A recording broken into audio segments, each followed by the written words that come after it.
Elle est avec nous pour évoquer le PACS et ce qui s'est passé aujourd'hui à l'Assemblée. Roselyne Bachelot, bonsoir madame, vous êtes députée RPR et vous avez une particularité dans ce débat, c'est que vous êtes le seul député d'opposition qui est favorable à ce texte. Alors est-ce qu'à votre avis, ce qui s'est passé aujourd'hui, ça porte un coup au crédit du PACS ou pas ? Je ne crois pas parce qu'il y a un véritable débat de fond qui finalement n'a pas encore eu lieu.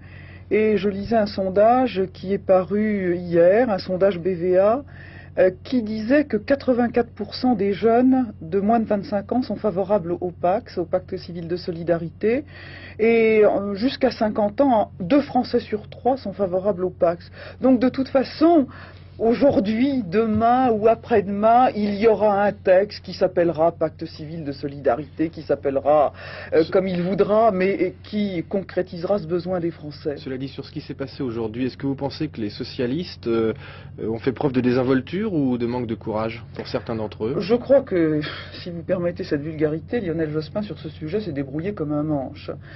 Il a d'abord refusé de faire un texte qui soit d'origine gouvernementale. Il a donc laissé sur un texte aussi important, on l'a vu à travers le débat de société qui s'est déroulé, il a laissé un texte d'initiative parlementaire dans ce qu'on appelle une niche, c'est-à-dire un texte qui ne se discute pas en milieu de semaine, mais qui se discute en fin de semaine. Et encore heureusement qu'il y avait nos journées parlementaires, sinon la discussion aurait dû continuer le samedi et le dimanche, parce qu'il n'avait pas beaucoup l'intention de se mouiller sur ce texte. Alors les députés socialistes, ils ne se sont pas sentis mobilisés parce que leur chef a agi avec beaucoup de lâcheté et pas beaucoup de détermination, et maintenant il en récolte les fruits. Et la droite est très mobilisée contre ce texte, mis à part vous donc.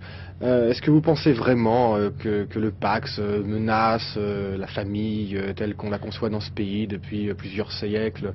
Non, je ne crois pas. Je crois qu'il y a eu... Est-ce qu'il y a lieu de se réjouir de ce qui s'est passé aujourd'hui quand on est dans l'opposition ? Non, je ne crois pas qu'il y a lieu de se réjouir ni d'un côté ni de l'autre, parce que finalement il y a énormément de gens à l'intérieur de l'opposition qui voteraient bien ce texte, qui me l'ont dit, qui m'ont dit oui, il y a des problèmes, oui, il faut trouver une solution, et qui s'y opposent parce qu'il faut bien s'y opposer.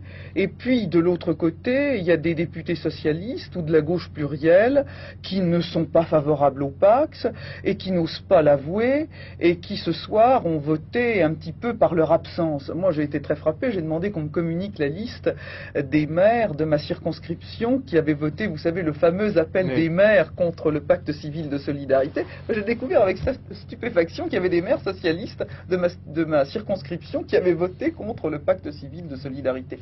Donc il ne faut pas en faire de ce débat de société un affrontement droite-gauche. Quand nous avons mis sur pied les lois très importantes, des lois de société qui étaient l'interruption volontaire de grossesse ou qui était la contraception, on n'a pas dit aux députés de notre majorité d'alors sur ce texte, il faut que vous votiez absolument tout le monde pareil, on veut voir qu'une tête. On a laissé la liberté de penser parce que c'était justement des textes de société. Donc vous êtes en train de nous dire finalement qu'il y a beaucoup d'hypocrisie des deux côtés. Exactement. Est-ce que c'est parce que finalement ce texte traite principalement de l'homosexualité, même si on l'a un petit peu habillé depuis, et que ça fait encore un peu peur dans une certaine base électorale ? Il y a plusieurs... C'est vrai que le texte a été porté au départ par des associations d'homosexuels, et puis on s'est bien rendu compte tout au cours de ces années, parce que moi il y a pratiquement 10 ans que je m'occupe de ce dossier, que finalement des tas de personnes sont concernées. J'ai déposé lors du débat, lors de la préparation du texte, un amendement sur les fratries, pour que le texte concerne les frères et sœurs qui vivent ensemble. J'ai reçu des dizaines de lettres de gens me disant mais oui, on vit ensemble, on est inquiet, on a besoin d'exprimer cette solidarité entre nous. Donc c'est vrai, un texte qui part d'une minorité, mais dont l'ensemble de la société se saisit, et finalement c'est ça qui est important sur ce sujet. Merci beaucoup Roselyne Bachelot.